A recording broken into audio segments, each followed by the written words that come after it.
Bonjour, dans cette vidéo, je vais vous présenter l'option informatique en classe préparatoire aux grandes écoles MPSI et MP. L'option informatique vous permettra d'approfondir vos connaissances dans cette discipline. En tronc commun, l'informatique est présentée dans une optique utilisateur, c'est-à-dire qu'on utilise telle quelle de nombreuses fonctionnalités déjà implémentées pour résoudre des problèmes grâce à l'ordinateur. En option, un aspect différent vous est présenté. À partir d'un nombre restreint d'outils, vous allez reconstruire des outils plus complexes.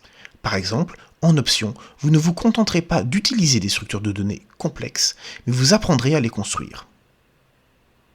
En option informatique, vous apprendrez un nouveau langage, OCaml, qui a été développé par l'INRIA et qui a un certain nombre d'utilisateurs, par exemple Airbus ou GenStreet ou Microsoft, qui a développé son langage F# à partir de OCaml. Il existe plusieurs paradigmes de programmation.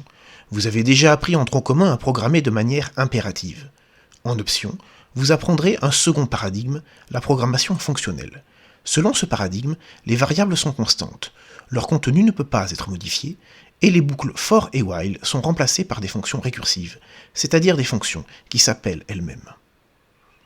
Vous apprendrez de nouvelles stratégies de programmation, par exemple la stratégie diviser pour régner ou la programmation dynamique. Ces stratégies permettent de résoudre de nombreux problèmes avec une bonne complexité, c'est-à-dire avec un faible temps de calcul. À partir de structures de données assez basiques, les tableaux, les tuples, les listes, etc., vous apprendrez en première année à programmer des structures plus complexes, comme les dictionnaires, les piles, les fils FIFO, et ainsi de suite. En seconde année, cette partie sera approfondie et vous découvrirez de nouvelles structures, comme les graphes, les arbres de binaires de recherche, les tas, etc. Vous étudierez aussi les débuts de la théorie des automates. C'est une théorie assez omniprésente en informatique, dont nous étudierons les bases. Un automate est une machine abstraite, pouvant prendre un nombre fini d'états. Il reçoit en entrée un mot écrit sur un alphabet, et il change d'état à la lecture de chacune des lettres de ce mot.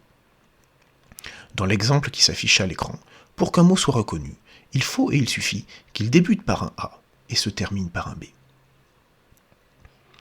Vous étudierez enfin la logique du point de vue de la syntaxe et du point de vue de la sémantique.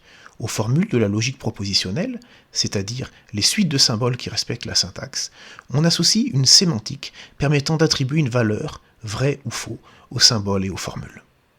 Par exemple, A ou B implique B est une formule de la logique propositionnelle. On verra, par exemple, comment évaluer des formules, mettre des formules sous une forme standard, tester si une formule est une tautologie, tester si une formule est satisfaisable. En conclusion, si les aspects théoriques de l'informatique vous intéressent, cette option est faite pour vous.